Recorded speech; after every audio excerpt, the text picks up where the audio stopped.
we unmuted on here? Okay. Hello, everyone. I think we're going to get started. So thank you for joining us for the Omics Club workshop series. Today's workshop is going to be on single-cell RNA sequencing, and we're going to do the lecture portion first, which is going to be by one of my PIs, Deyou Zheng. So Deyou received his PhD in computational molecular biology from Rutgers University in 2003. And then he went on to do his postdoctoral trainings in genomics and bioinformatics at Yale University. Since 2007, he has been a faculty member here at Einstein, and his group is interested in the application of bioinformatics and functional genomics approaches to the study of the genetic mechanisms in brain and heart development, related disorders, and epigenetic alterations in cancers. So we can give Deyou a welcome round of applause, and we'll get started with the lecture.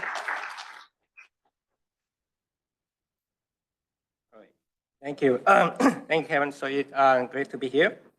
And I think I'd like to thank the organizer. They are my students, I think, most of them, some of them. And so I think it's good to really good to the community that we can all learn together. So today I'm going to, I was assigned a task, by my student to give you guys a talk about how do we do single-cell RNA analysis. So obviously, I'm not going to cover all the topic. So if any question after, you guys all can kind of talk to me, send me an email. And if you come to my office during the regular office hour, it's free. After hour, there's a charge. All right. But actually, I take it back. After hour, you cannot find me. So, but yes, welcome. If you have any question, want to further discuss, send me an email. So let's start it. So first, why do we even want to do RNA, right? So usually you have a biology question that you already started, you want to you want to study. So for example, say you may study heart development or just development, then you have a wild type and you have a mutant, and you want to see, you find some phenotype difference, and you want to know, what is the underlying base of that. So you want to unbiasedly define the gene expression program that relate to the process, say heart development or development, and how the process gene program is changed in a mutant, right? Compared to the wild type.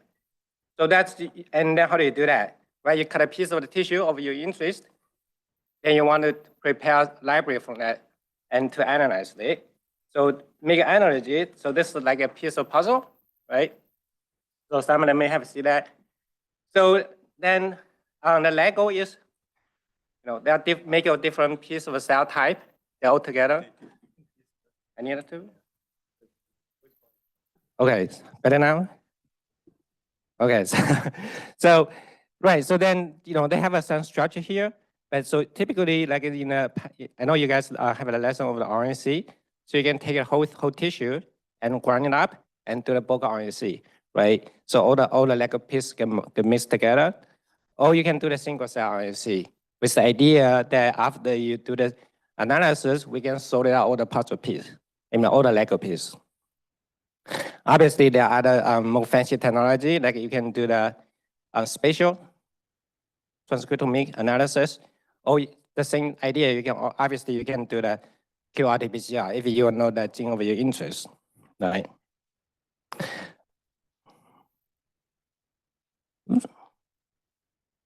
It's stop moving. Okay, it's work. So if we think about the platform we use a lot here and use then probably like most single cell data that has generated by the Tangas platform. So you take a tissue, as we just talked about, you can do the bulk RNA or you do a single cell RNA, right? There are actually a lot of steps are quite similar between the bulk RNA and the single cell RNA, right? You need to get the RNA, you either select the RNA selection for mRNA or not, and then you have to, if you do the bulk, you will fragment the RNA. Then you make a cDNA and sequence cDNA library, and then you have to map the RNA read back to the genome to find out where they're coming, which gene they're coming from, and then you sign up to get a gene expression. So those are the same step, and partly some of the same software that has been discussed in the previous session when you learn about bulk RNA-seq, right? So the difference obviously is like say in the bulk RNA-seq, you get an average gene expression from all the cell compared to the one in the single cell in the bottom that you get a gene expression profile of every cell type. So in the 10S content, so I know probably many of them are familiar, but just in case. So the thing you buy from the 10S company, the money where you're spending is getting a kit from the 10S. That's where he. Then you isolate the cell. You put it. This is also a 10S machine. Then you put your cell here with the kit ball coding, the germ being, then you go together. So every cell, like you can see here, hopefully you can see it. Every cell is captured in one of the droplet, and then do the lysis the cell in the droplet and do the reverse transcription. You get a GDA in it, still maintain the job. Then you do amplification. After you're done, after you're all done, this step you lysis the all your job to get all the cDNA that has been bulk coded together, and then you send it for sequencing. And then at the end, after analysis, you get the expression level every cell for every gene. If we look at it a bit closely, how this works, if you look at one of those jobs or one of those beans, you can see on the surface of the bean, they're coding by a lot of this like short oligo. So in the first part of the oligo is the 2C one, basically is the primer that's going to use it for sequencing, followed by the 10S barcode. In that barcode basically is coding the cell. So this will give you a cell ID, then followed by a UMI, unique molecular identifier. So for every cDNA is captured by the poly-T, they will get its own unique molecular UMI, right? And then after you do that, you do the amplification step. So the many of the transcript with the same UMI, they should be only counted as once, right? You don't want to double count it. Those will be like a PCR duplicate.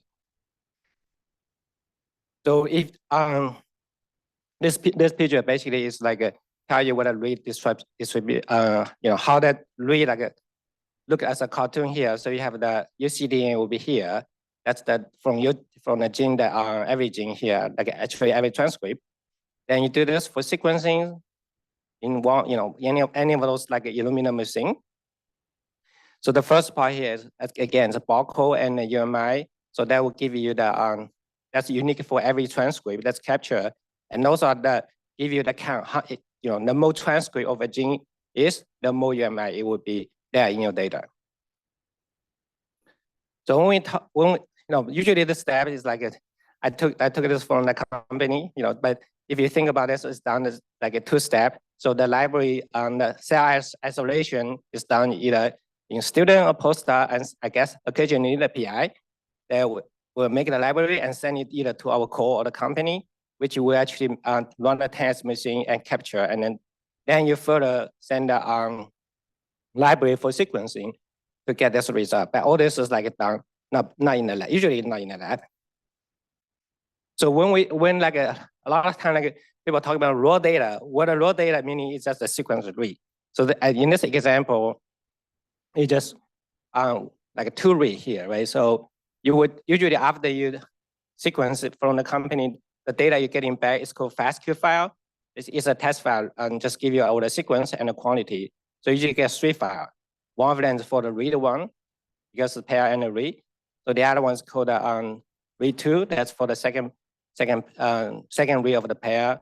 And then if you have a multiple library sample being barcoded, that's coding in the file called I1. So that's the index file. So those are the raw data. When we talk about raw data, those are the raw data. So with that data, what are you going to do? First, you're going to do, as I just said, if you have a multiple sample, then you need to demultiplex to get the read separated from each of the individual sample. That's the first step. Then you map a read to the genome or the transcriptome, right? So that's done in the 10S software. And then you count the expression level on every gene by their UMI that I just mentioned. Since this is the counting step, actually it's much better than RT-PCR is more accurate. If not superior, at least it's better. And then so after you have that, say after you get a count for every gene, for every cell, then you need to determine how many cells that's valid actually in the library. So this is shown in here. In the bottom, it's cells from the cell range output. So in this particular sample that we had run before, by the way, I'm not going to tell you a lot about biology in the whole talk. Mostly I'm focusing on the data point from the data perspective, how you can analyze them. But almost everything figure I send you is from the project in our lab.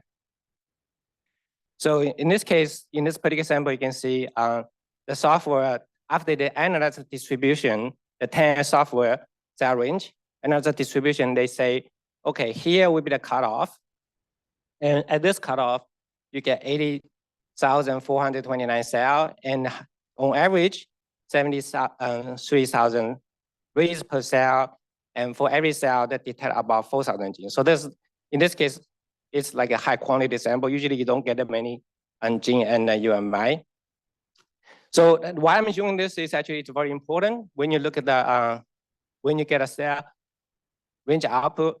So the curve has to look like this. Basically, they're like a two places that have a transition going from here. That's first transition. There's another transition here. If you will see a continuous drop, then there's something with your library, something wrong with your library. I mean, there's some concern with your library. So then you need to check. So ideally, you should see like a double curve like this. And then if you're not happy, certainly you can adjust the cell number if you want to get more cell. But that's how the test determine the where the cutoff, and you want to see some picture like this to kind of like get an idea, good idea that your data is good before you do you move on. And also in this case, we get like 600 million reads, so it's like a lot of reads. So from here, you get you derive from this. Then 10 output, you get like a cell gene by cell count matrix. So like how many genes detected, usually like 20,000 genes for the human or mice. And then you have a different cell. So this is like for each gene, you get the count, represent expression level of the gene in a cell 1, cell 2, and cell 4, right? Typically, this is so-called in a sparse matrix format to save disk space because there are so many zeros. Probably 90% of the matrix in here will be 0. I mean, the cell in this entry in this matrix will be 0. So next step, you're going to do some filtering after from the gene cell count matrix. So you're going to look at the distribution of your cell. So like how many UMI distribution per sample. In this case, I'm showing you a full sample. And you can see that maybe you want to remove the cell on the left side because they have a low UMI, meaning they didn't detect that many genes. Or you may want to also remove something from the top. Then they may be like represent doublet, or they may be for some other reason. And you can also, likewise, you can look at the percent of mitochondrial read, because usually we think that higher mitochondrial read is probably like a dead cell, and so you want to remove them too. So they, and then some of the gene only expressed in very few cells, you also want to remove them. And also you want to remove doublet, because some of the job that in that machine may actually capture 2 cells. If they are, say, those are 2 different cells, obviously there will be problem for your analysis. So those need to be removed. In sense, after you do this, you're going to get rid of some cell and get rid of some gene, right? So the next, after you filter the cell, you're going to do the class the cell. So based on how similar the gene expression is, usually this is not done through all the gene rather than the so-called top variable gene, like 2,000, 3,000. So many of the genes actually, they actually have a lower variation, meaning they have a lower variation across all the cells. Then they actually not included in this step of analysis. And you may also want to derive the principal component and then use that like the number to class the cell.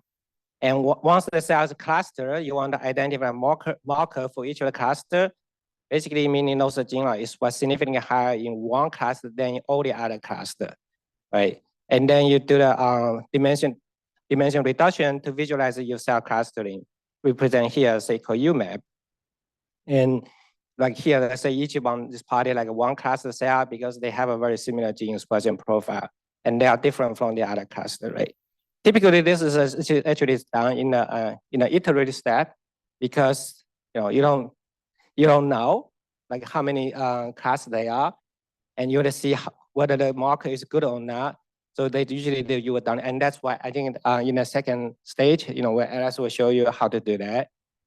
And so how many classes, in my data, I don't know, probably nobody know. And so because, in this example, yeah, you can say in this green, maybe one cluster, or maybe if what about here? If I want to call this a cluster and this is another cluster, I say, oh no, I disagree. I think there should be 3 clusters.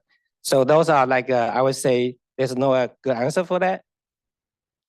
Usually eventually it's already determined by you, the people doing the analysis, or based on your biology knowledge.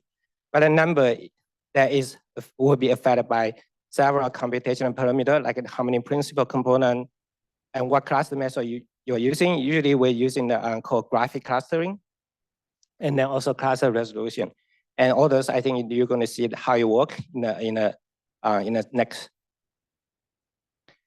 So I think because this UMAP is it's like a very key step. I don't know whether UMAP make single cell famous or single cell make UMAP famous, but it's like you just see that like almost in every single cell RNA paper. So I think it's actually important to understand it, what is shown and what is not shown in the UMAP. Okay, so where UMAP comes from? So in the analysis, initially, this every dot is represent a cell, right? You calculate k-nearest neighbor graph. So KN graph represent the cell-cell similarity. And from this graph, you're going, which is in the higher dimensional, like if you take it like a 50 PC principal component, that's actually in a 50 dimensional space, right? Then you want to project this on a 2D space, which is the UMAP you are seeing here. So you can see there's a lot of like a lot of way how you're going to project data. Sometimes I'm thinking about this like if you are sitting, like if you think about you standing up, if I push you from the back, fall into the floor, I push you from the side to the floor, you're going to leave a different mark on the floor, right? So you can think about somehow it's like it really depends on how you project the data. And I'm just going to spend a bit more time here to actually, because it's very key important. There's a lot of confusion here, including a lot of people already done the single cell RNA analysis. What is actually in the UMAP, what's not in the UMAP? So like here, right? That's an example here. So this actually, the original data is an elephant, right? And at least I think so.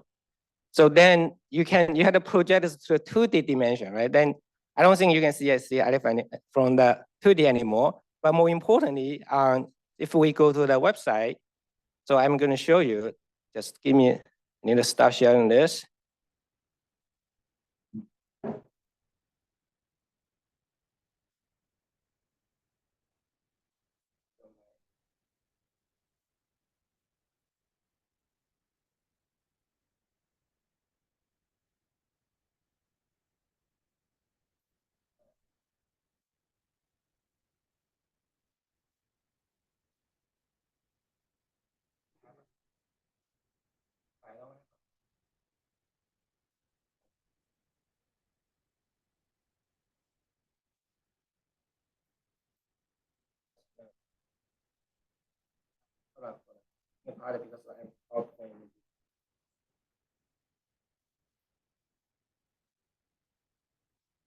The reason I'm doing that is because it's kind of really important to see the point.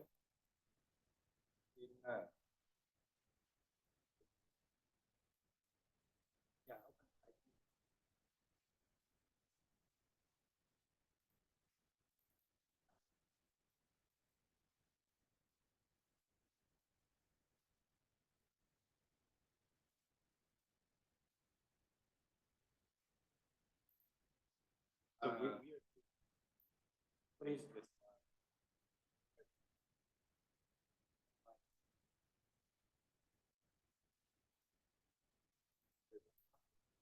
Right. Okay, so just let's say if you can, there's the link there. You can click on it. I'm just going to show you. The most important thing here, right? This is the original 3D elephant. Right? Look, if this is a UMap, if I change it here, the number neighbor, I use the UMap, you can see the picture change, right? If I change the minimum distance, also change. I can get like very, very bad representation, nothing separated. So it's important to know that the distance between the cluster, which is currently here, is changing constantly, depending on how you make the projection. So always remember that. Don't take it and say, oh, there are two clusters, is looking more close on the UMap, they are more similar. That's actually the wrong way to think about a UMap. So if you didn't learn anything today, remember this, your UMap is depend on many factors how you project it. And it may not actually, the cell or the cluster look closer on the UMap, they actually may not be representing the cell very similar. Okay, so let me go back to the slide.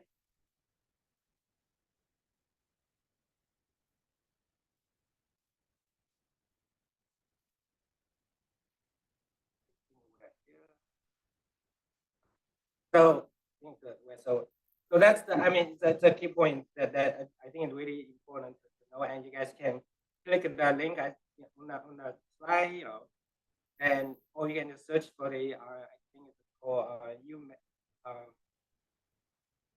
think we can send it to you. So it is really like important. That's also true for the TSP system.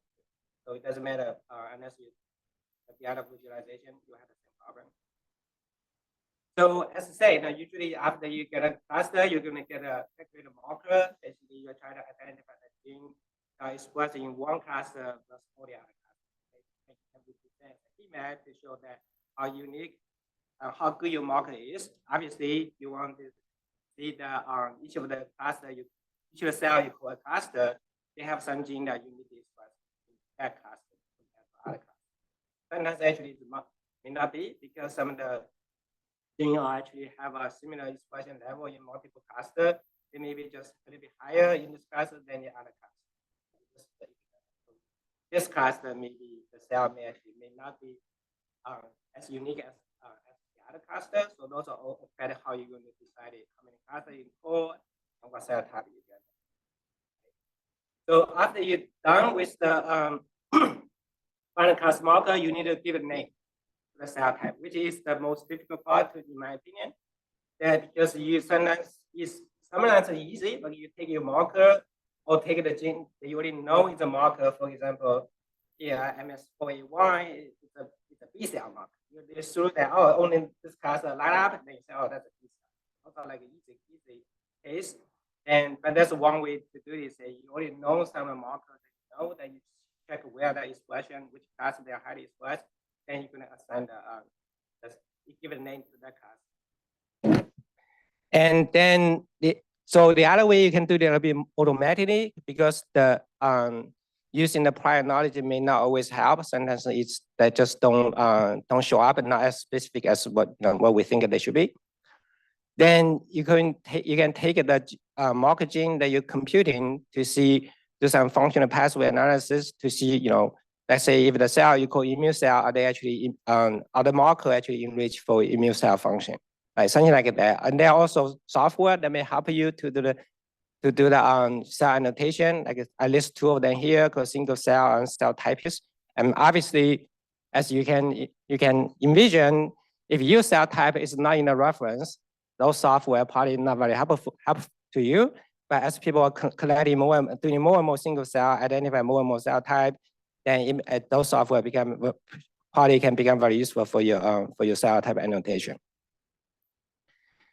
So I think that cover most of the basic analysis for a single cell, right? You filter the cell, class the cell, identify the marker, and give it a name. So those give you you're gonna survey this to get a sense of what cell are in your what kind of cell type are in your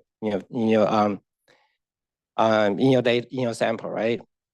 So I would say the other one a little bit like I would say 1 or 2. If the previous one 1 or 1 is 1 or 2, so a little bit like more complex or a little bit more advanced or more subtle in analysis when you say try to identify actually the cell composition of your sample, meaning you try to identify what percent of the cell in each cluster, like say what percent is B cell, what percent T cell, or something like that. I want to emphasize in this, you really need to have a replicate in order to get an accurate estimation of the quantity percentage. So here's one example I show you. There are 3 replicates here, and the color represent the cell type. As it shows here, 1, 2, 3, 4. You can see how big the variation from the one sample to another sample, right?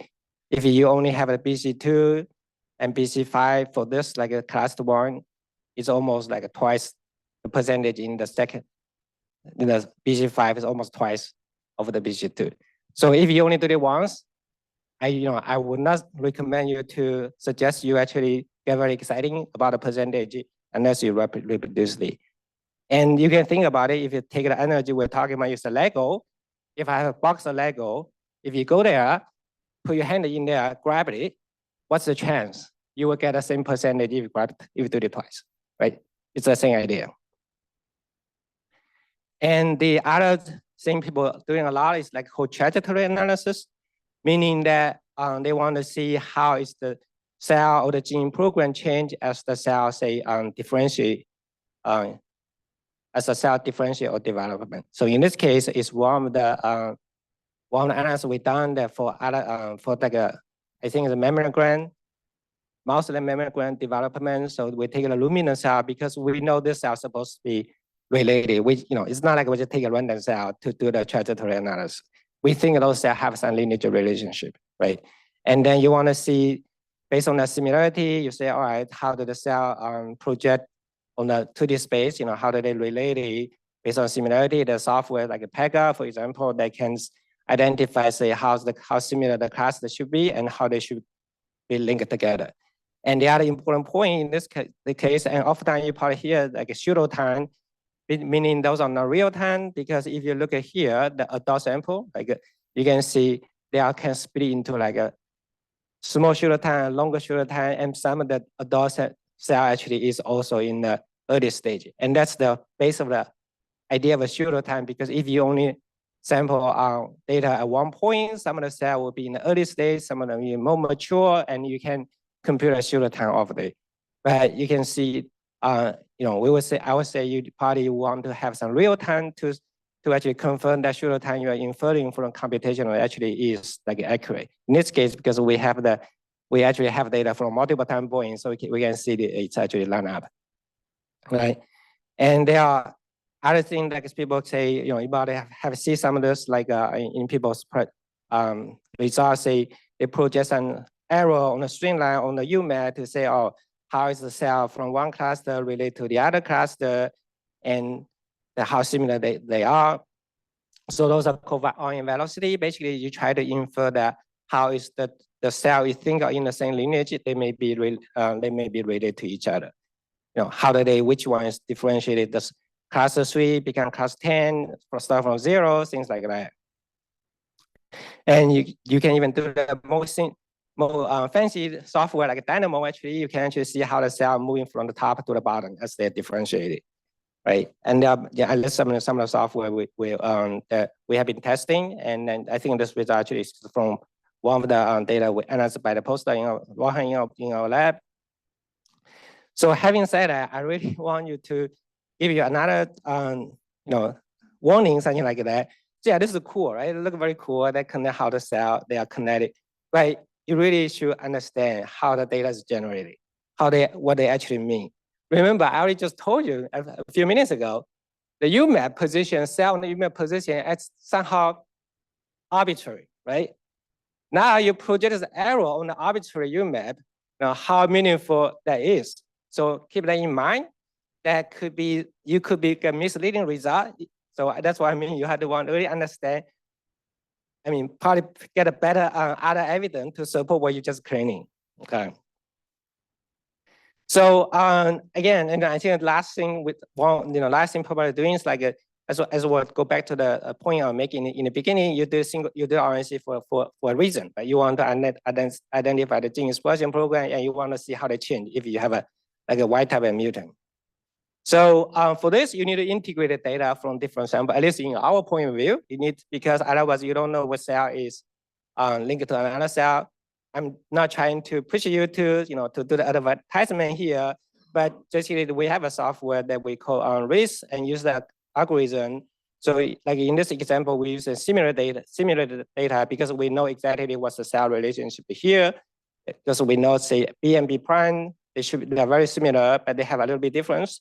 And C and C prime have a more difference, but they're all different for A. So if we generate 3 batch, then you are expecting to get this result, right? So all the like A cell type should be together, and then B and B prime, they should have separation because they are not identical, and C prime should have a further separation. So this, if we use our software, we get something like this. If you use one of the popular software, right, I'm not trying to say Surest not good, just say in this case, when we test it, they actually over-integrated. You can see that B and B prime, C and C prime are not separated. We also compare to many other software, and at least our software, if it not perform the best, at least it's on the top. So, and it was probably like started by one of the postdocs in our lab, who has since left our lab or other better position, not a postdoc anymore. So, so the integration is also important because when you try to do the comparison, you need to know, like say, the cluster on the condition A or group A is related to group B, right? If you integrate them together, you can say, oh, this class of 4 here is actually related to class 4 because they're all together here, right? Now you can run a differential expression analysis. So typically, I mean, a lot of people will do is take all the cell in the class A compared to all the cell in the class 4 in the group B, and then try to find a differential expression between the A and B, right? Between the two conditions. The caveat is cell in class 6 here in the A, they're actually not independent because they are in the same environment, they're same genotype, so they have some relationship. And likewise, in the class here, from sample B, they are also not independent. So, and the result is when you run this statistic, like say Wackerson record test or other statistic test, you are getting an inflated statistic due to the large number of the independent cell. They are not independent cells. So, and then you get a managing with small change and also prone to noise and artifact. So it's not suggesting to do this way unless you have no other choice. And if you want to learn more, that's a paper people already discuss a lot of in more detail why that is the case. Meaning you get a lot of false positive. So the other way we were thinking about doing that is, a lot like a suggestion in the field is to do this called pseudo bulking. What essentially means that you're going to take the older cell in the class 6 in the group A, you're going to merge them together and count the read for all the cell together as one to generate one sample. In a sense, I think it is like almost like in silico fact sorting, right? You already done a single cell RNA-seq, you identify the cell type you are interested, you just sorted the cell from your data. This post single cell facts is not like really facts before you do the sequencing, right? And then you don't run a differential expression gene like between here, between the group A and B. The problem, the caveat is not you need to have a replicate. You cannot just compare 2 numbers, right, to get a differential expression because no statistics involved in there. So it costs more money. So in a sense, what we're talking about, go back to the Lego lineages, you're going to take all the cell in here, you're going to consider that as a bulk RNC. So that's why it's called pseudo bulk. And then you're going to do the differential expression between that condition. So lastly, I think people using single cell single cell RNA data is to study the cells, so-called cell-cell communication. As you can see, no cell in the tissue actually is independent of each other. They talk to each other. Like for example, tumor cell, T cell, there is many of the ligand receptors on the cell surface. So they obviously, they will affect each other. And so there's software like Cell Chat that you can use to take the single cell RNA data to predict the cell interaction. And then they also analyze the interaction, so-called cell-cell communication difference between say wild type and mutant. For example, you may find out it's the wild type TGF involved in a signal network TGF beta that involve many cell here, but the signal is getting much slower in the mutant. So something like that. And I think that's all I want to say before you move to this. And I want to leave you the final slide that you think about. Even though single cell is great, I'm not trying to say this is the best technology. Or really, if you go all apart, right? You get a bike here, you know all apart. You actually don't know how bike work, right? You still need to think about other things to do. Okay, with that, I'm done with my talk. Right, thank you.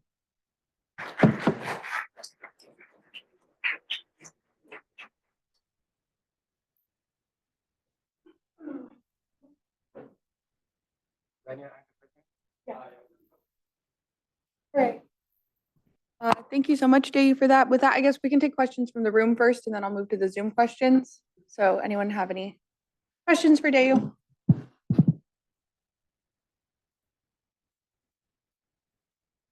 No one. Okay, I'll start with the Zoom one.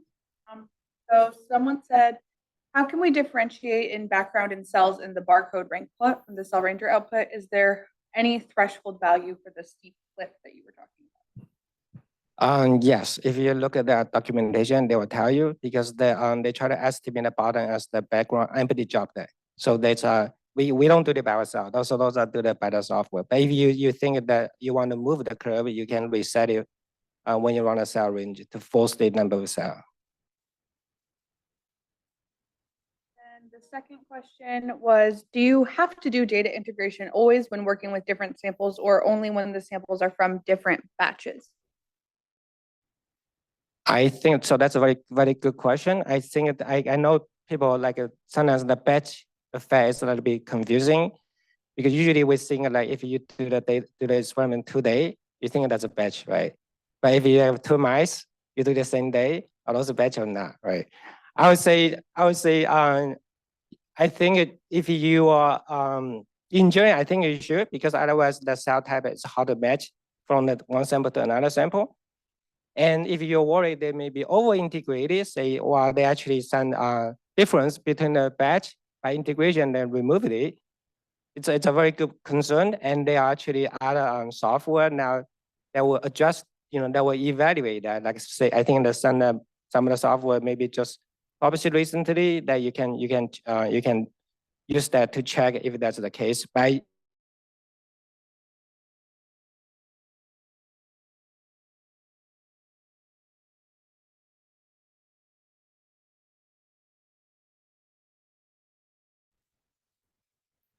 Great. And if there are not any more questions, we will take a short, maybe 5 to 10-minute break to everyone get some more food, and then we're going to jump in with the actual vignette portion of the workshop.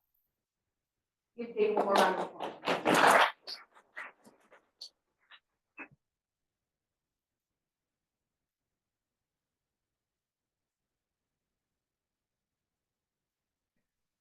yes, yes.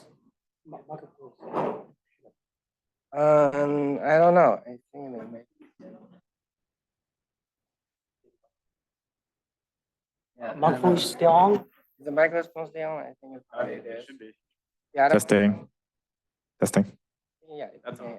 that one's on too. Are we gonna turn it off? It's probably best if we don't turn it off. Yeah. Okay. All right. So I'm done, right? Yes, thank you. That was great. So, I really enjoyed yeah. it. Alright.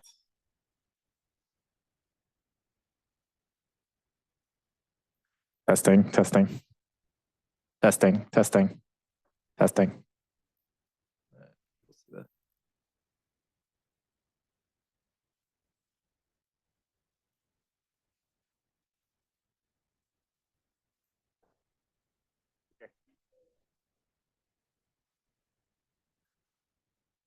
Yeah, we like the bicycle slide.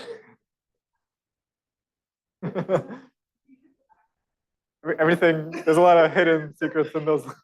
It was totally on purpose.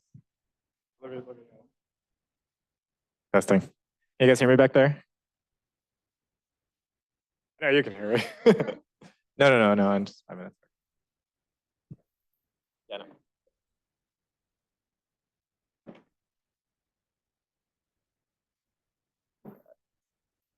It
happened. It happens.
All right, we're going to get started again with the vignette portion of the workshop, and that's going to be run by Alexander Ferrena, who is this guy right here. He's a fifth-year PhD student in the lab of Dr. Deyou Zheng and co-mentored by Bong Huang in the orthopedics department.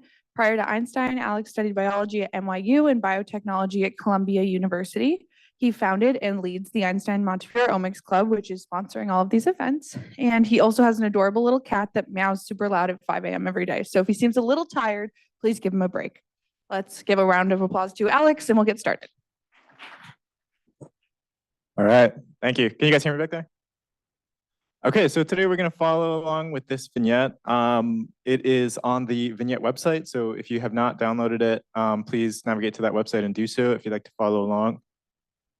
And we're going to use the sort of view-only, non-interactive version of the vignette today.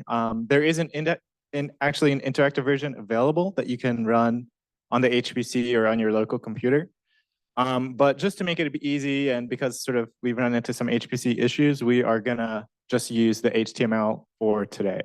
And I'm gonna read off the HTML for today. So yeah, this will be like an overview of sort of how to perform clustering and cell annotation in single cell RNA sequencing data. And a quick overview of the tutorial. I've sort of put the general steps here. So we'll go through each of these. In my explanation, I try to motivate sort of not just how we do these steps, but also why they're important and sort of what they accomplish. And I try to deliver a sort of an intuitive understanding of exactly what is going on here. And additionally, I'll just say every single one of these steps is sort of controversial in the field. There's not really any super agreed upon universal way to do this kind of analysis. And the truth is that it probably varies from data set to data set. Some things may work better in some tissue contexts or disease contexts, and some things may work better in others. But this pipeline is definitely very widely used. This workflow is based on the Seurat workflow, which is definitely the most widely used analysis approach for single cell data. And yeah, for more resources, definitely there are much more detailed resources than this available online. So these sort of best practices papers, some of these are linked here, and these will be definitely available to you, so you can click these links. And this tutorial is kind of based off the Seurat tutorial. So if you've ever done single cell analysis yourself, you've probably heard of this tool called Seurat, developed by Rahul Satija and his group. So a lot of this is going to be based on that, and with some of my own modifications and little tips and tricks here and there.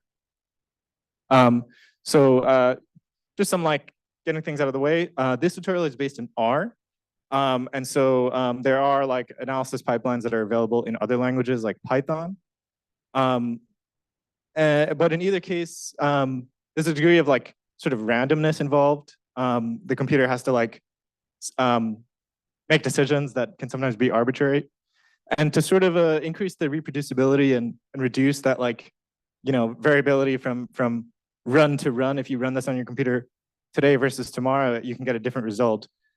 But in order to reduce that, we do this seed setting step. And I would just recommend people look at that and make sure you do that in every one of your scripts. That's something that's done here with this set seed function. Next, we will sort of load a couple of libraries here. So these are some of the most important ones. And again, this is a description on how we do this. So maybe not the most exciting thing in the world, but some of these are sort of very important and core software packages that are freely available, and will really make things a lot easier for you when you're analyzing this type of data. Okay, and so I will say a few words about the upstream sort of pre-processing and data generation, and what is single cell data? How do we get single cell data? What does it look like?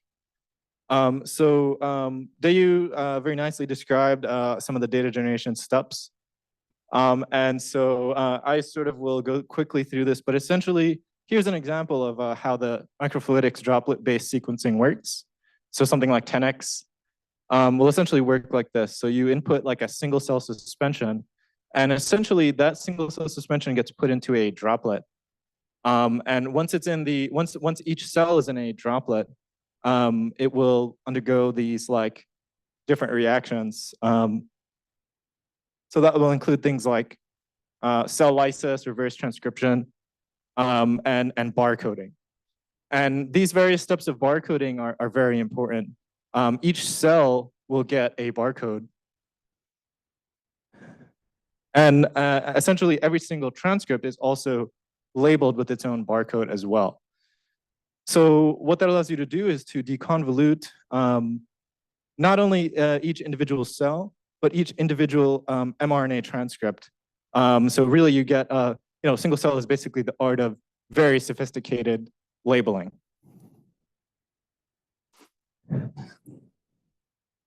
Right, so once you have performed this like single cell suspension and droplet process and all these barcoding steps, essentially you end up with a cDNA library. So it's a tube with clear liquid, and essentially what's inside there is labeled reverse transcribed cDNA. And each of those cDNAs is going to have two barcodes, one from the cell and one from the transcript. And that allows you to, the cDNA is pooled from each cell. So that allows you to actually sequence it. So you can run it on a sequencer, and you end up getting information not just from each RNA transcript, but from the barcode that it's coming from. So after you perform sequencing, essentially you get back this FASTQ file. So this is something that I think we've seen in every single omics workshop session. Essentially, it's like sequencing reads and quality information about the sequencing run. And then we perform some more like single cell specific analytic preprocessing. So this is something also that Deyou sort of alluded to and showed. So this computational preprocessing of the 10x genomic sequencing data, this does also apply for other types of sequencing data as well. Essentially, you want to accomplish two tasks. First, finding which gene the reads are coming from, and additionally, deconvolving the cell of origin for each of those reads. And with 10x, 10x is a company that performs the single cell sequencing, but they also have a very strong sort of programming and code and analysis division. So they provide this software called Cell Ranger that essentially accomplishes this task for you.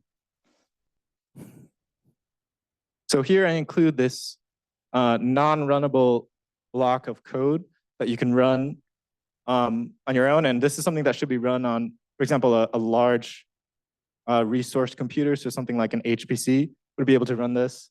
And this is like an actual script that like I use. So you can feel free to copy and paste this and use this. If you have 10x data and FASTQ files, you can essentially preprocess them just like this.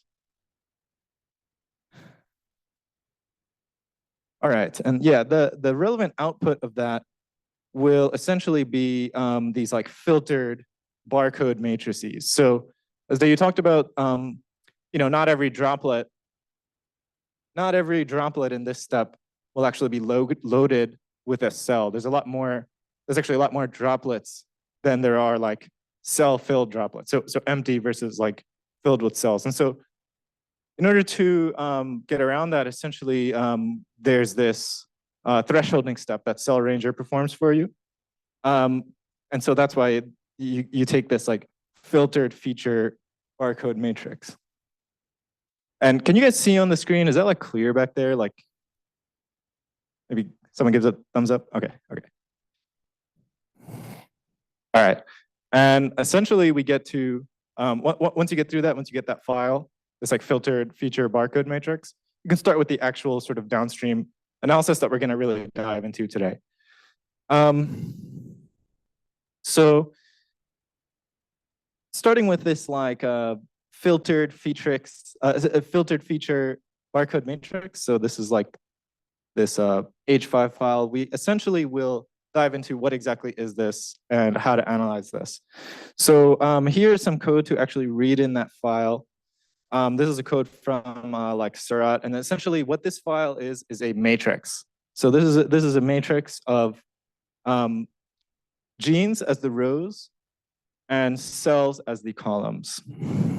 And here we run this like we check the dimensions of the matrix, And we also look at the first 3 rows and the first 3 columns of the matrix. And essentially, you can see that in this matrix, there are 36,000 rows and around 587 columns. So this indicates that if we remember the rows are the genes, there's like 36,000 genes that were identified from this sample.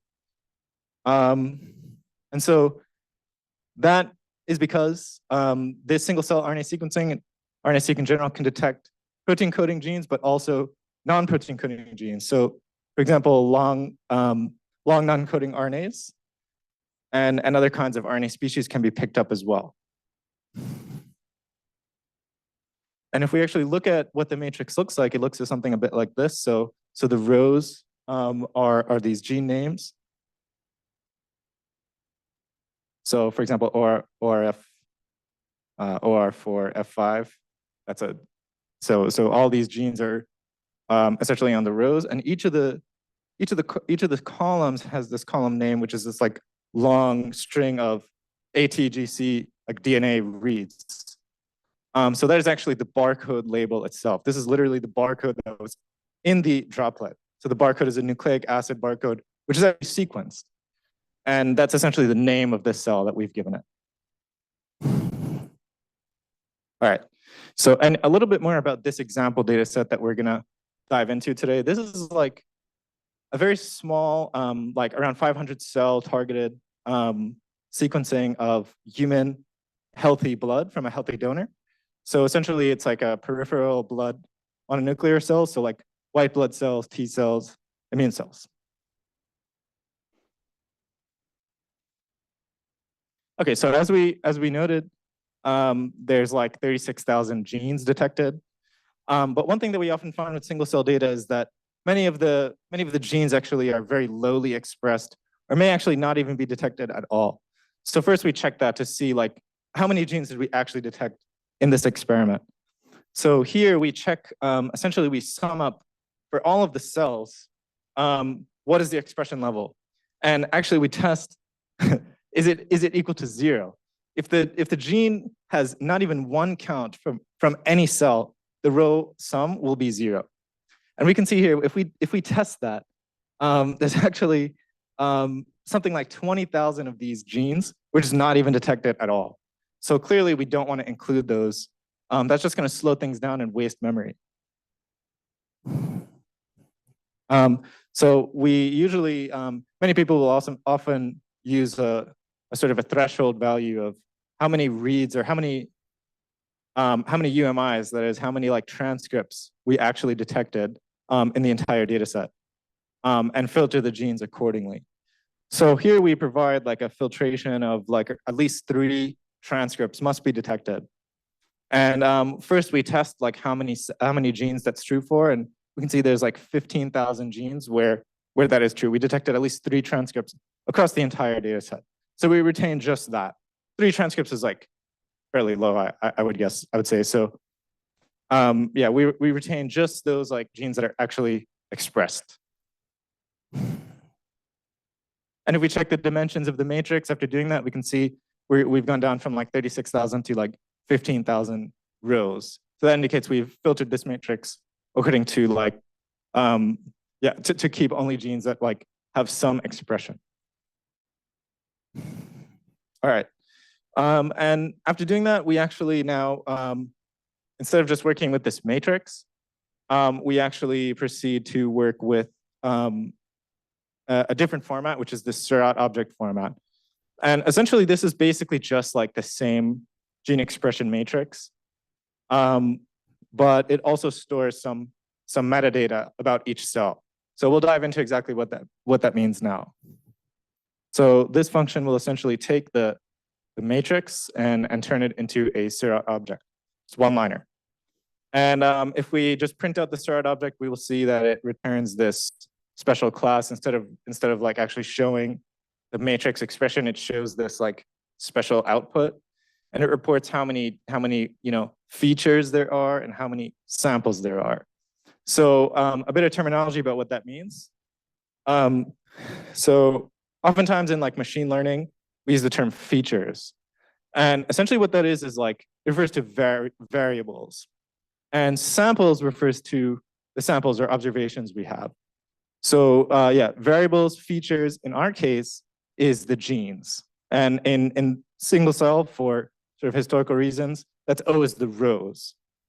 I guess, well, in most tools, that's usually the rows. And the observations or samples are considered as the cells.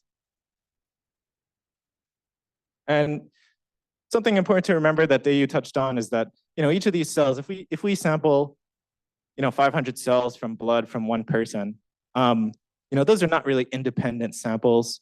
Those are all from one person. If I am looking at 500 of my own cells, those are going to be correlated, as opposed to like cells from somebody else. So those are not really truly independent samples. That's an important thing to keep in mind for like certain downstream applications, like differential expression across conditions or genotypes or that kind of thing. But within a sample, we can certainly do clustering and marker analysis and that kind of thing. But yeah, just something to keep in mind. So as I mentioned, the SCRAT object contains information about the matrix. So if we run this dim, which gives the dimensions, you can actually run that right on the SCRAT object. And here we access the actual matrix. So if you are trying to work with these objects later or do this kind of analysis yourself, you can use this kind of code to work with that. And you can see that if we run the dimensions on, if we check the dimensions of this output, we can see it's exactly the same as the matrix object we were working with before. So 15,000 rows, 587 columns. So exactly the same matrix. But the SCRAT object is useful because it also stores other information, especially metadata. So metadata for each cell. And actually that is pretty much like the most important sort of part. So oftentimes in science, we're trying to label things, we're trying to understand things, classify things. And all of those kind of classifications are a form of metadata. So we can access the metadata by using this accessor thing, this @ symbol, and meta.data. This is something that you'll probably work with a lot if you are doing this kind of analysis. So you can access it, you can set things in here. And this is a data frame object in R, and it's just like it's accessed like this. So very useful. And if we actually output the head of it, so the first 3 rows of this, we can see there's already some stuff in here. So the first thing is this N-count RNA, and the second thing is this N-feature RNA. So the N-count RNA is the number of detected UMIs in this cell.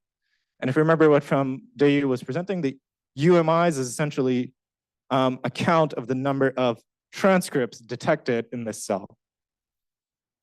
And the N-feature RNA is essentially the number of unique genes detected in this cell. So if we look at this first cell here, right, it has the cell barcode, this long DNA sequence. And then it has 9,000 UMIs detected, so 9,000 transcripts. And that's spread across around 2,000 genes. And if we check the dimensions of the metadata, just a quick sanity check, I guess, we can see that there's 587 rows and 3 columns, which are shown here.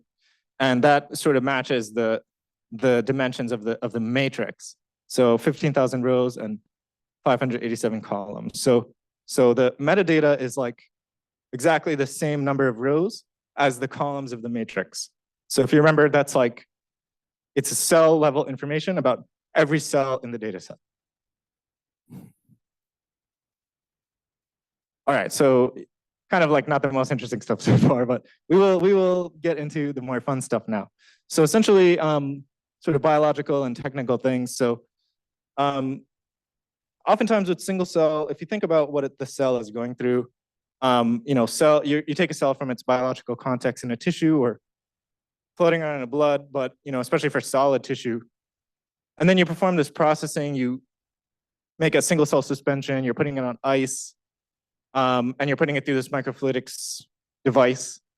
That can oftentimes induce like damage or cell death in cells.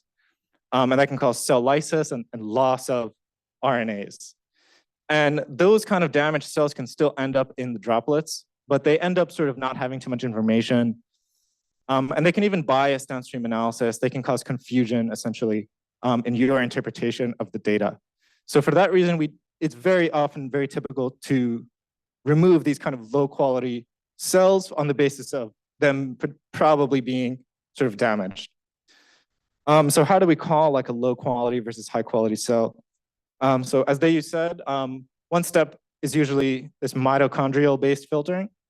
So the intuition here is that, when the cell has like a hole in its membrane, if it's damaged, the normal cytoplasmic RNAs will leak out. But mitochondria are like a little bigger, so they can't fit through the pores. So essentially that causes like a bias towards these mitochondrial derived RNAs. And essentially if we check this, we can see, we can look at it via this very common form of single cell visualization called a violin plot. And essentially we can see like most of the cells have a pretty low amount of this mitochondrial RNA. So on the y-axis, this is like a percentage of how much of the cell's transcriptome is essentially coming from mitochondrial RNAs. And the points here are all cells. And again, most of the cells have a pretty low amount of this, but some of them have like an extremely high, up to 80% of all of the transcripts are coming from mitochondria. So very likely that it's sort of damaged and not going to be useful in the downstream analysis. So here, this demonstrates how you can essentially filter these out. We can put a threshold here of around 15%, just kind of eyeballing. And yeah, we filter out any cells above that. Okay, and another common sort of quality control approach is to filter based on minimum thresholds of the number of transcripts or the number of genes detected. So we can also make these violin plots for these variables as well. And yeah, essentially you can see like number of transcripts is pretty high for most of the cells. And the difference with the mitochondrial is that you want to look at where the lower cutoff is, cells that have not too many transcripts detected. And in this one, it's not too bad, maybe like pretty high, I guess. And so the left side is the number of transcripts, right side is the number of unique genes detected. So it's very common to make cutoffs at this level as well. So here we define a cutoff of 5,000 transcripts as a minimum, and around 1,500 transcripts, 1,500 unique genes as a minimum. So 5,000 maybe somewhere, I guess around here, and 1,500 genes maybe somewhere here. And yeah, we filter based on this, and so that leaves us with around 531 cells from our original 580 something. So yeah, we've now visualized some important quality control metrics and filtered out poor quality cells. So to summarize, the cells with a high mito content or low UMIs probably damaged. So that's why we remove them. We call them outliers, and we remove them. Those can bias the downstream analysis and cause confusion, essentially. Okay, so now we'll get into some of the more sort of advanced data processing. So another step that's very important for single cell data, very commonly done, is this normalization procedure. I wanted to show here a bit about why we do this and what exactly it means. So here's a histogram, and this shows essentially the summation across all cells of every gene. So each of these bars, you can see there's basically just was like one big bar, but essentially these are all genes, and you can see most of the genes have like actually a pretty low expression. So this is why people say that single cell RNA-seq is kind of sparse data. Most of the genes are not expressed very highly. Well, you can see also that this line extends all the way out to 300. There's like 1 or 2 genes that are super highly expressed. So this type of distribution is a very extreme distribution. You may also recognize that it's sort of like a Poisson, a very extreme Poisson, or maybe like some type of negative binomial. where the mean does not have to, the variance does not have to depend on just the mean. And this can definitely affect how we analyze this data downstream. So here, we perform this log transformation using the log1p function. So essentially, what this does is adds 1 and then takes the log, because you can't take the log of 0. And if we plot the histogram of this, we can still see there's a lot of genes that are very lowly expressed. But the thing to note is that the y-axis here, it was like 300 before. It's actually just down to 6 now. And this like little trick essentially puts all the genes on a similar scale of like numbers. And that actually has believe it or not, a pretty strong effect on some of the downstream sort of statistics and machine learning approaches. And scRNA has this normalized data function, which is pretty similar to just a log transform with like a little bit of like secret sauce under the hood. If we look at the output of that, we can see it's pretty similar to the log transformation. Puts the data on a similar scale. It's not exactly identical, but yeah, that's basically what it is. Yeah, an important trick about R is that anytime you're using R and you're confused about a function, you can like add this question mark in front, and it will pull up the help documents. That probably won't work on this. It doesn't work on this HTML, but you can click this link. And it's always good to like read. If you don't know what's going on, there's always ways to find help. But yeah, so to understand exactly why we need to do this, I produced these like plots here. So essentially, the y-axis here is the variance of each gene, and the x-axis here is the mean of each gene. And on the left side is unnormalized data, and the right side is normalized. And what this really shows, and this is true for almost every data set, what this shows is that the variance actually is correlated with the expression level of the gene. So the genes that are highly expressed tend to have a higher variance. Maybe there's a couple genes where that's not true, but in general, you can see there's a strong positive correlation. And so that's actually a bias. One downstream step is looking at gene variants and prioritizing which genes are important based on their variance. So if we do that with non-normalized data, we essentially result in just picking the most highly expressed genes. But oftentimes that's not that important. I mean, that could include like GAP-DH or other important not important, like housekeeping genes. So on the right side, we show the same gene mean variance relationship, but after normalization. And essentially, what you can see is that the highly expressed genes no longer dominate in terms of variance. And it's some of these genes in the middle, which are like, sort of more variable. And this is sort of exactly what you'd expect, actually. Not a gene that's like expressed just by every single cell, but maybe like a marker gene. Like if you have T cells and B cells, 50% of the data each, like that kind of gene is not going to be, a CD19, a B cell marker, is going to be expressed by only 50% of the data set. So that is exactly the kind of gene that would be an interesting sort of marker gene. And you really can't identify those sort of things without this form of normalization. Okay, so that leads to the sort of next step, which is the selection of the highly variable genes. And I guess let me just stop here. Do people have any questions or any people confused or? Yeah, question? Mhm.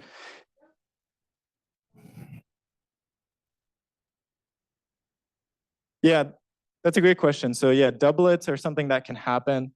So yeah, the question was about doublet filtering and why we didn't do it. So doublets are something that can happen. You can get, these cells, right? Or, this is nuclei. It can be cells. I meant to say that, but sometimes you can get more than one cell in the droplet. It's rare, but it definitely happens. Sometimes you can get 3 or more cells. And so that's a doublet, or it can be referred to as a multiplet. So we do filter them out. There are tools for that. We don't do it in this tutorial because it's a little beyond the scope. Like it's a little complicated how you do it, but essentially you would do it at the same, well, the way I do it is at the same time as the mitochondrial filtering. A lot of this can be iterated upon. You do clustering, and then you can find a cluster that's maybe dominated by mitochondrial gene expression and go back, filter it out, and repeat. So same for doublets, yeah. But thank you. Okay, no other questions?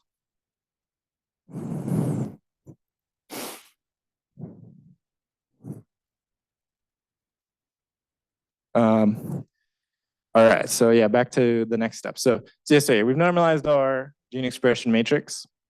And the next step that's very common, commonly used, and not everyone agrees on some of these steps. But this is a very common next step in single cell analysis, is selection of highly variable genes. And so this involves essentially prioritizing the genes based on how much information they actually have. So a gene that is, maybe expressed by exactly 50% of all the cells in the data set would be an example of a highly variable gene. It's able to essentially discriminate like the positive versus negative. So if you think about it in terms of like flow cytometry, right? CD45 is going to separate immune cells from all the non-immune cells. So that is an example of a variable gene. So gene variance is a very important concept for this reason. And so it's very typical in single cell analysis to restrict the analysis to just the highly variable genes. And it may some people don't do this. They just use all the genes, and that has demonstrated comparable accuracy, but it certainly takes longer and it takes more memory. So that's like another reason why oftentimes people will do this. And so we will demonstrate it. So here we use the find variable features function from Sura to take care of this for us. And it's a little more complicated than just calculating variance.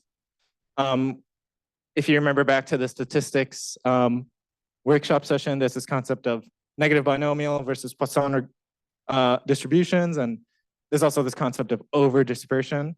So you can estimate based on a Poisson distribution what should be the variance, because the variance is supposed to be equal to the mean. And if the variance is higher than that, that's considered over dispersion, probably comes from a negative binomial distribution. So that is kind of the basis of this function. It's a little more complicated than just looking at gene variance. But at any rate, it is the highly variable genes. And here we essentially plot them. Now, a lot of these genes on the top can be, important marker genes or interesting and somehow separate the cells from each other. And we'll dive into exactly what that means. And it can also sometimes be useful to sort of look at these marker genes themselves. So here we print the top 20, and we can see that, I don't know, some of these genes look pretty interesting, like Ig, Kc, maybe some kind of immunoglobulin, like antibody type gene. So that's probably going to be expressed by just B cells, right? As opposed to anything else. So yeah, typically these are going to be important marker genes, GZMB, there's another, at least one that I know. Okay. And after calculating highly variable genes, essentially we work with just those for a lot of these downstream steps. So by default, we work with these 2,000 highly variable genes. And so if you remember, we started with like 36,000 genes. We filtered for only the genes that have some expression. And then we performed this variable gene selection. And we actually just work with the 2,000 now. And that really speeds up the process for a lot of these downstream steps, decreases the memory requirement that's required. When you work with really large data sets, these kind of things actually become sort of important. But yeah, so for the next step, we perform this principal component analysis, and we are just working with those 2,000 highly variable genes.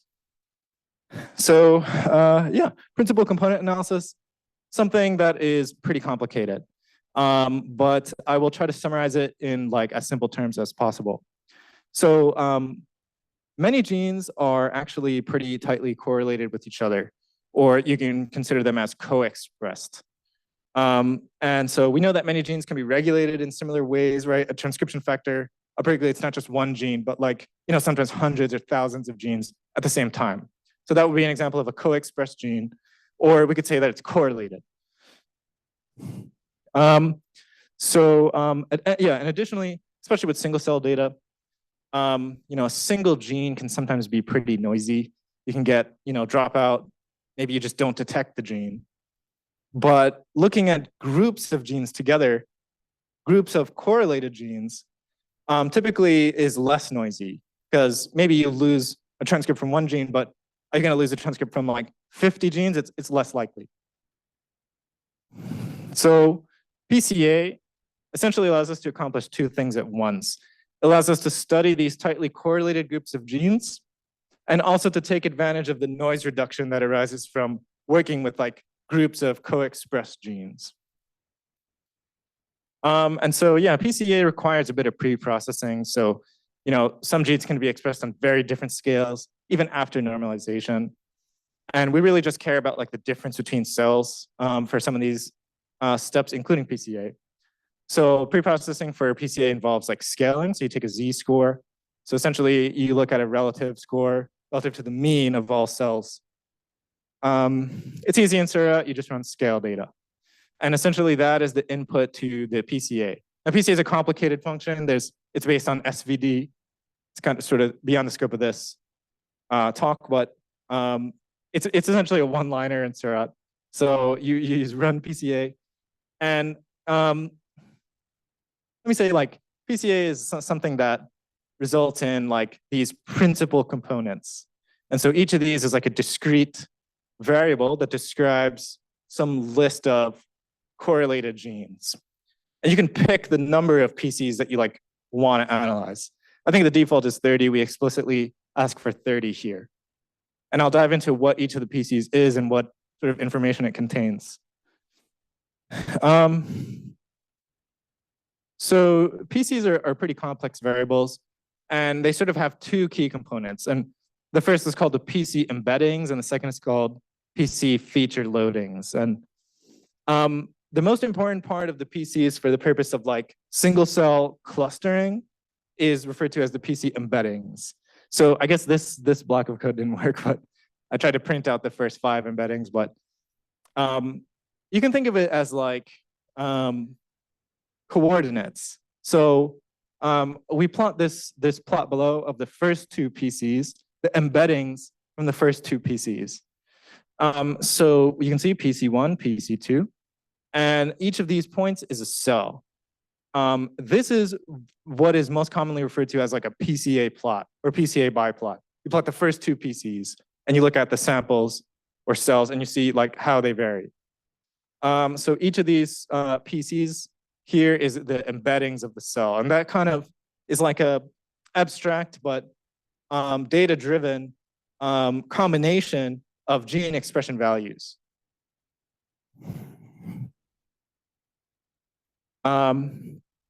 Right, I guess you can already start to see like there's some separation between the cells here. This is a small data set, but you can clearly see like, yeah, maybe there's different groups of cells in this data set already.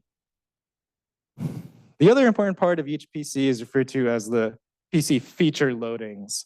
So as I said multiple times, like the PC is based on like the gene to gene correlation. And the assignment of each gene to a PC, actually, the PC contains information from every single gene in the data set. We started with those 2,000 highly variable genes.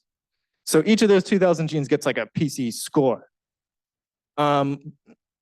But the magnitude of the score is actually kind of important, and you can sort the genes according to that PC feature loading, which is the sort of the PC score. And here we can look at what this looks like. Essentially, each gene gets a score, and for each of these PCs in the columns. And you can actually visualize like the top PCs and the top genes by using this function. To me, that's not something I do too much in my own analysis, but oftentimes it can be quite interesting to see what genes are driving the PCs. And PC1, right? People usually know, but PC1 is going to be the PC that is like the most variable and separates cells the best. And if we look at the genes that drive this PC1, we can see, there's some pretty interesting genes here, like LYZ. That's kind of like a macrophage gene. So maybe like already at this level, we can start to separate cells based on even stuff like single genes or PCs.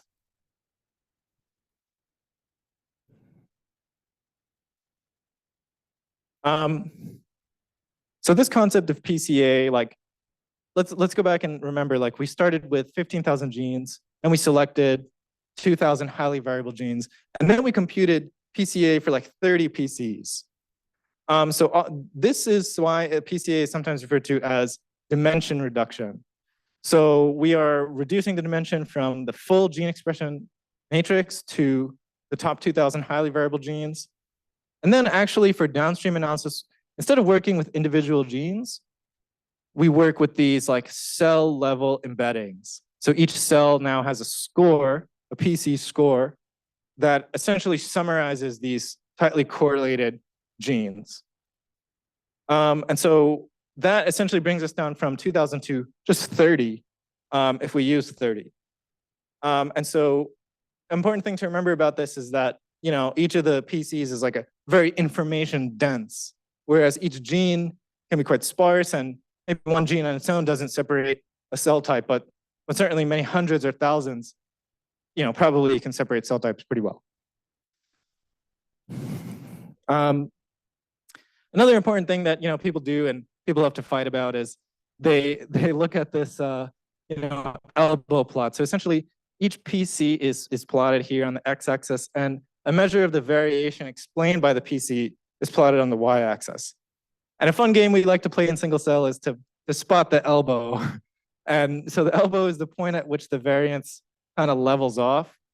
And, you know, this is something that's subjective, but, you know, a lot of the analysis pipelines will say you got to pick the PC. And, you know, the general intuition is that you want to pick enough PCs for the downstream analysis that you can separate cell types with. So you have to pick a minimum. But if you pick too many, you know, maybe you're picking some, you know, some correlated group of genes that's actually driven by noise, right? Like mitochondrial genes or something like that. So you have to pick one that's, you know, maybe above this 10 value, but below 30. So it's something that, you know, it's probably better to pick a higher value than a lower value. In the interactive mode, you know, we like encourage people to like pick one, and we start with 30. But yeah, in general, you want to pick one that's higher than lower. And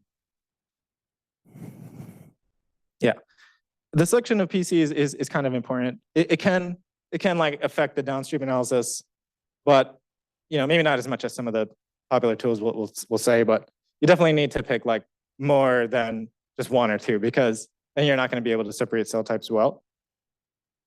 But it is important though to like note and like write down, I guess, which PC number you do pick. And this is one of the common like hyperparameters that you have to like report if you publish your analysis. All right, so that was kind of a lot. Do people have any questions?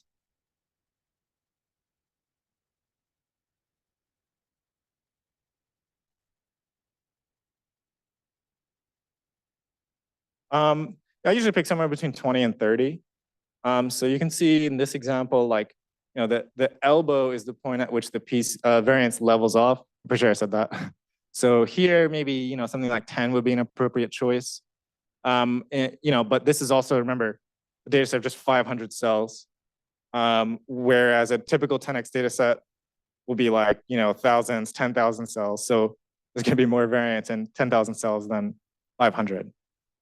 So in my analysis, usually I pick somewhere between 20 and 30. If you're working with like a gigantic data set, you know, these new technologies can give you 1 million cells per sample. Less common, but it will become more common. Probably you'll need a higher number than that even. Any other questions? Yeah. Can you say again? That's a good question. Yeah, I think so 2000 is something that is very common. I think you can inspect this kind of plot. So there's this variable features plot. So this will show the variance on the y-axis and the gene expression mean on the x-axis. And it's kind of a cutoff. I would say you want to get the genes that are like highly expressed. Sorry, that are highly variable, not highly expressed. You want to get the genes that are highly variable. So inspection of this plot can help you out with that. To be honest, this is something that I don't really change too much. I will stick with, somewhere between 2,000 and 3,000. Yeah. And again, there's some tools out there that don't even do that step. But if you're working with like a laptop computer, maybe like it can be, it might not run, right? So that's like another reason why people do this. But yeah, prioritizing these highly variable features, which are the points that are up here on the y-axis, that would be the intuition. Certainly, you want to make sure you're getting all of these. So 2,000 here does select those. Maybe it selects some that are not even really over dispersed. But yeah.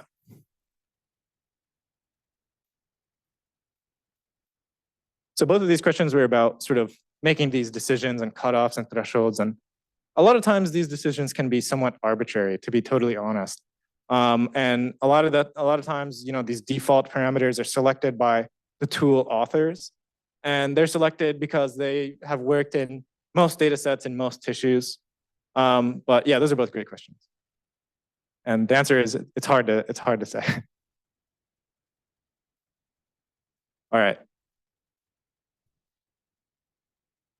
If there's no other questions, I'll move on. All right. So I was talking about PCA, and an important word that I was saying was correlation. And correlation is something that is linear. So as gene X increases like 1 unit, gene Y increases in a linear way. But linear methods and linear dimensionality reduction sometimes it does not work well for biological data. So that's kind of a loaded sentence. And to illustrate exactly what I mean, it's better to just look at a picture. So this is called the Swiss roll example. And essentially each cell, each point is in this like high dimensional space, but even in just 3 dimensions, you can kind of appreciate what's going on here.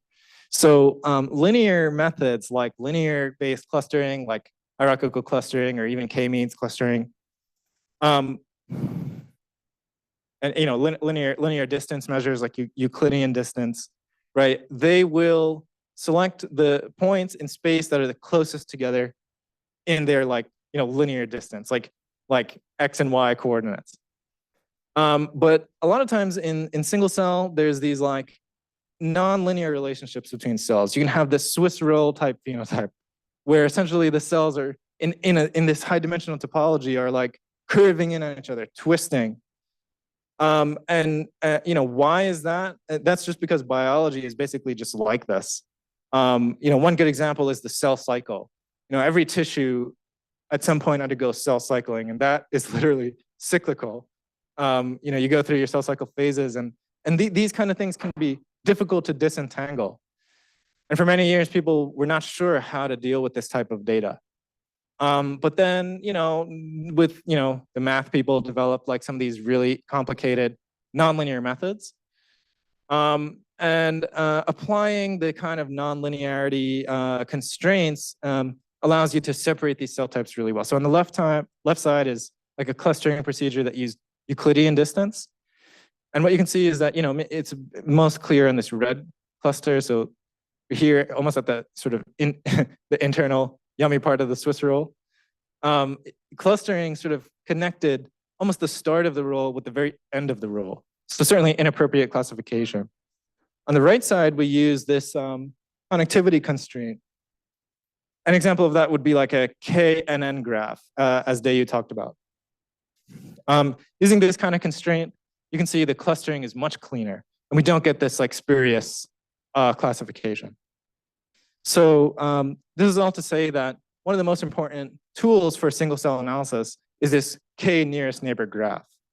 And what this does is essentially each of these points, it allows you to use Euclidean distance, but you put this constraint of we only really consider the cells that are like this far apart, or the number of cells that are the closest. So essentially, each of these points, like you consider like only the top 5 or the top 10 nearest neighbors. And that prevents you from, this kind of spurious sort of clustering. So the k nearest neighbor is something that's again really important for single cell. And in Seurat, it's really just a one-liner. A lot of these things are just one-liners in Seurat, which is why people love Seurat. So as the input, we use the PCs. So remember, we started with those really big number of genes, and we went down to highly variable genes, and then down to just the PCs, right, which are those linear combinations of genes that are highly correlated. Essentially starting with like a matrix of the cells by the 30 PCs, we can compute this k nearest neighbor graph, which in Seurat is just a one-liner. Something that's really important and hard to visualize without these nonlinear visualization tools like tsne and UMAP. So these are two commonly used tools. UMAP is more common these days. So these are really based off of the KNN graph. And essentially, the reason why this is used is because it works better. It just works better for biological data and single cell data for visualizing than PCA. A lot of times you won't get really clear separation of cells using just PCA, because again, it's a linear method. But these sort of nonlinear based visualizations, they a lot of times can just separate the cell types a little better. So on the left side here is a TSNE plot. On the right side is a UMAP. These are both pretty similar. And people have shown that actually these can be identical based on those kind of like parameters that Deyou showed, that elephant example with the minimum distance and the other parameters. You can actually get the exact same result from both of these. So really very similar. People say UMAP is like better at preserving the global structure of the data. So, maybe B and T cells or lymphoid cells, they'll be closer together. But yeah, both of these are nonlinear dimension visualization methods. An important point is that the analysis of like the UMAP and TSNE plots should really be strictly limited to like a sort of a qualitative like exploratory data analysis. Like you can like maybe see, okay, this group of cells up here, right? Sorry, I don't know if I said this, but each point is a cell. The cells are kind of grouped by their sort of transcriptomic similarity. And you can kind of appreciate that, maybe these cells are more similar internally than they are to other cells that are outside of this group. And that's basically everything you can say with UMAP. You definitely don't want to like overinterpret it. So the distance between these groups of cells is something that is like based on a high dimensional nonlinear like data. And so basically it's sort of arbitrary. You can't actually overinterpret like the axes, but you can kind of like look at the groupings of the cells. And you certainly don't want to like draw like a grid on this and look at the density on the UMAP, which people have done. And that has received like a lot of criticism like lately. So yeah, you definitely don't want to overinterpret these plots. And the sort of goal of today, again, was to perform this clustering. And you can kind of already see, even just from these plots, like there are pretty clearly some clusters here.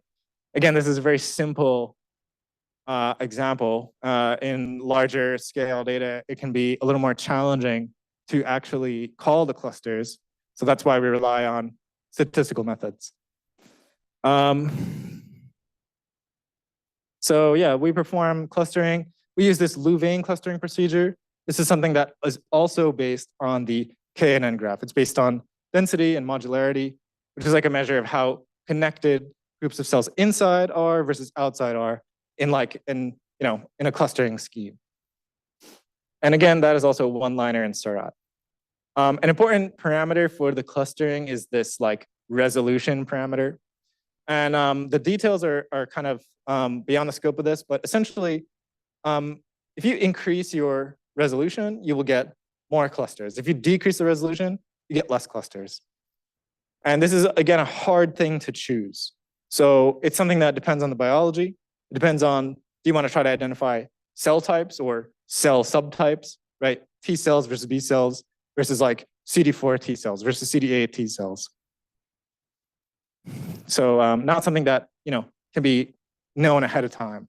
You have to sort of analyze your data, look at it, and see like maybe there's some like more granular structure in the data. And I'll talk about how to do that in a little bit. Yeah, you perform the clustering, and you get like each cell gets like a label. So again, you print out the metadata here, and we get like cluster 3, cluster 2, cluster 1. Each cell gets a label. So again, that's kind of what science is. And we can plot those clusters on the UMAP like this. So this is probably something you guys have seen before. So again, we're looking at the same UMAP as before, but this time it's colored according to the Louvain cluster that it's been assigned to. Do people have questions? I will try to go quickly because we're.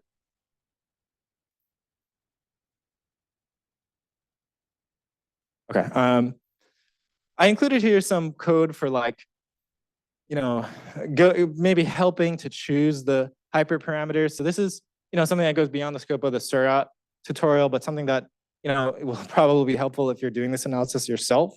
The only way to really do this is to just run the clustering with multiple parameters and just see what the result is. Does the result make sense? So here we do a loop where essentially we first choose like different numbers of PCs. We include different numbers of PCs and see how that affects the results. So here we plot a UMAP where we have chosen just 2 PCs or 5 PCs or 10 PCs. And again, if you look at the one with just 2 PCs, it's a pretty weird looking UMAP. It's sort of just like these like lines. So again, the intuition with the PCA and the number of PCs is like you include more variance as you include more PCs. And if you look at what these lines are, essentially, maybe there's still some separation between cells, even with just 2 PCs, but the variance is quite low. So that's why like all the cells are sort of packed tightly together in these like snake-like things. And as you include more PCs, you might notice like some cells sort of start to separate better, and within the clusters, they become more like clouds than lines. And as you increase the PCs even more, maybe it looks a little more discrete, like this cluster starts to separate, 2 clusters start to separate, and so on. So that's sort of intuition. More PCs you include, more variance is included. And if you include too many PCs, then maybe you start to include sort of technical variation as opposed to biological variation. Okay, the second loop essentially keeps the number of PCs the same, but varies the number of clusters, which you can control by varying the Louvain resolution. And here we run it through a set of resolution parameters. And if we look at the output, again, here we keep the PCs the same. So the first thing you might notice is that the UMAP plot, the coordinates on the plot are actually the same in every single result. So the cell positions are the same, and the sort of separation between cells is the same. But the clustering is what differs when you perform it with different resolution parameters. With a lower resolution, 0.1, you get just 4, 0, 1, 2, 3, 4 clusters. And as you increase the resolution, you get more. You get like 10 clusters. So again, resolution and PCs, 2 important hyperparameters that could definitely affect your result and are hard to choose without this kind of iterative approach. Both of these things are definitely something that you want to record. What you eventually publish will be based on, you'll make a choice eventually. So you will basically have to record it and report it. So these are 2 important PCs to report. So coming up towards the end here, one of the most important things you can do with single cell data is essentially a marker analysis. And this is how you can sort of judge the quality of the clustering. But it can also be how you start to do like important biological, draw important biological inferences from the data. So yeah, with the marker analysis, essentially what we do is we take the clusters and we compare the gene expression between them to see which genes are overexpressed in one cluster versus another. So this is also done in scRNAseq, so it's a one-liner. This find all markers function, essentially what it does is takes cluster 1, and then it takes all the cells that are from all the other clusters, like clusters 2 through 10, and it compares the genes in each of them, grouping the cells from cluster 1 versus the cells from everything else. And for each gene, it will run a Wilcoxon test by default. So essentially a non-parametric test, the Wilcoxon rank sum, also called the Mann-Whitney-U test. So that's a non-parametric test. You can go back to Dr. Fazzari's talk. But yeah, essentially a way to determine if the cells are differentially expressed, if the genes are differentially expressed between cluster A and everything else. And we can look at the output of the find all markers function. And essentially, you get a p-value, you get this measure of effect size, which is the average log2 fold change. So the mean in group A, the mean in group B, you take the ratio, and then you take the log of that. %1 and %2, the percent of cells in cluster 1 that express this gene versus the percent of cells outside of cluster 1 that express this gene, right? This first gene is some pseudo gene, but here we have something that looks like a real gene, MS4A6A. Ever heard of that? It's expressed by 98% of cells in cluster 0 and only 0.07% of cells outside of cluster 0. So pretty specific marker gene here. P-value adjusted, something that you should refer to Dr. Fazzari's talk. Here we show the number of marker genes per cluster. And this can sometimes be kind of high. You can see there's 5,000, almost 6,000 marker genes in cluster 0, right? Maybe not all of these are really super specific. So again, something that you have to prioritize which genes are important. And one way to do that is using the effect size, or you can do p-value. Something that we do in our lab, or actually really something that I kind of do. I don't know if other people in our lab do this, but we can essentially look at this %1 minus %2, and we actually weight that by the fold change. So if we sort the genes according to this score, we will prioritize those really specific genes that are highly expressed in cluster 1 versus everything else. In the last few minutes, I will talk about how we visualize gene expression, including marker genes. So again, we have this dim plot is a function to plot the UMAP in Seurat. You can see it's the same UMAP plot that we've been looking at. A way to visualize gene expression of particular genes, I will show a couple of examples. So here we take each of the marker genes from each cluster. We sort them according to that gene expression score that I just showed, and we take the top. So we look at what that is. So it's the top 1 gene for each cluster. And here it is in all its glory. And you can plot each of these genes on the UMAP. This is called a feature plot. And here, this allows you to see, okay, VCAN, looks like it's pretty specific to this cluster 0. It's a pretty nice way to see gene expression, but it takes up a lot of space. Another way to visualize gene expression is through these violin plots. So the cluster is on the x-axis, and on the y-axis is the expression level. And each of the points is a cell. And so these are the cells from cluster 0, highly express this VCAN gene. Again, this is the top, we're plotting here the top 1 marker gene for each cluster. Another common way to visualize gene expression is with heat maps. So this allows you to look at more genes at the same time. And here, the genes are on the y-axis, and so the x-axis is actually showing all of the cells. So these are actually tiny columns here. They're so small because there's 500 cells. And essentially the expression is colored like by default yellow to purple. So you can see like these are the top 5 markers from cluster 0, pretty specific to cluster 0. These days Seurat sorts its top genes by fold change. If we sort it by the score, I sort of like this better. So you can see like some of these genes are more robustly expressed. And additionally, you can kind of see that, oh, there's like some overlap of these genes in cluster 1, 2, and 3. And maybe that reflects that, these are really coming from the same cell type. And these are just like sort of cell subtype differences are what is separating this cluster. Another way, I think the last way we visualize gene expression is essentially by looking at these dot plots. So similar to a heat map, each point here shows a gene, and the size is corresponding to the percent of cells expressing that gene. The color is also proportional to the expression value. So I'll skip ahead. Let me just get to the last thing here, which is a little note about like cell annotation. So this is something that is usually the most challenging part of the single cell analysis. You have your clusters. The clusters are labeled 0, 1, 2, 3. And you want to know like what cell types am I actually looking at? So you have to give it a label. And that is something that, requires like biological knowledge usually. You have to know like this marker gene versus that marker gene. You have to like read about it. You have to Google it. You have to go on genecard.com.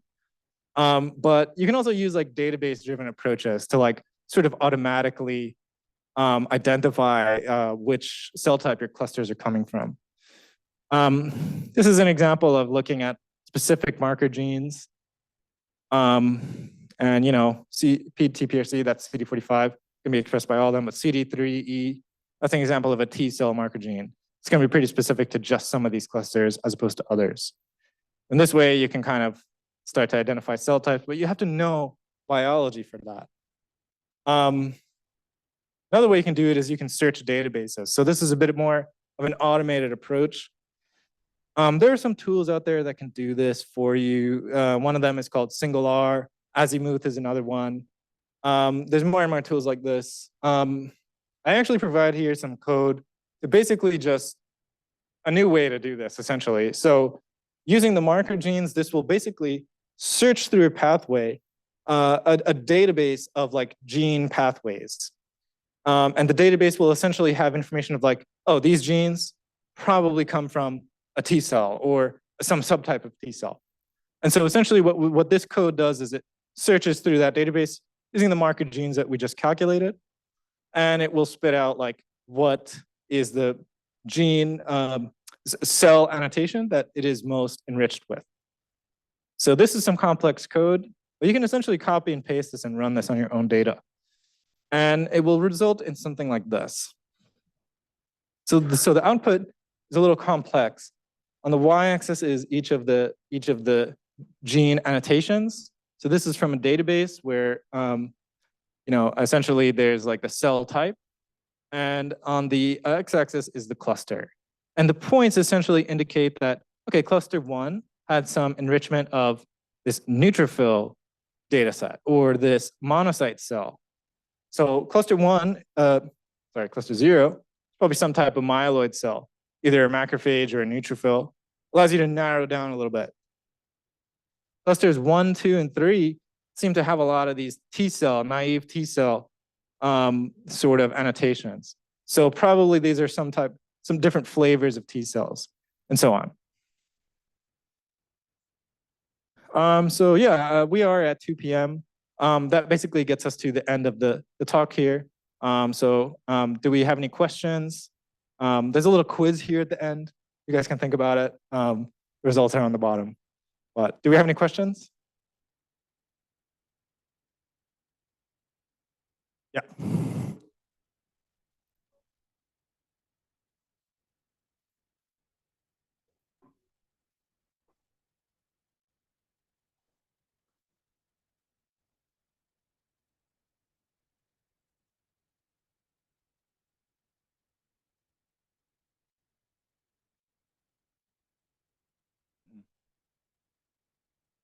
That's a good question. I think nowadays, so the databases are only going to be as good as the source data that they draw from.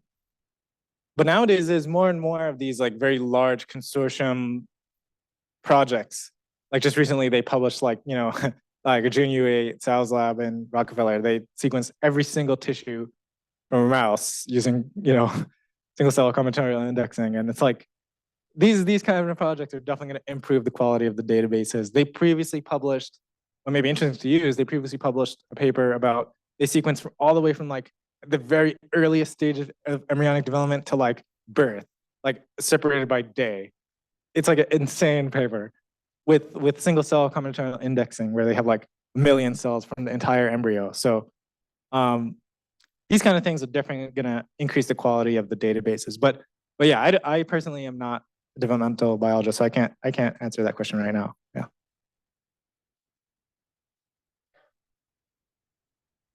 All right. If there's no other questions, thank you for your attention, and feel free to contact me if you have any questions. Oh yeah. Here's a quick plug. So we're about to submit this paper. It's a pipeline. So if you're doing like single cell analysis, if you have cross groups, like genotype A versus genotype B, our lab, we prepared this pipeline that you can use. It's called scDAP. So make it a little easier and make your analysis a little more reproducible. So if you're doing that kind of thing, you can certainly reach out to us or read about it. The code is publicly available, so you can definitely use it like right now. So yeah, thank you. Thank you for reminding me about this.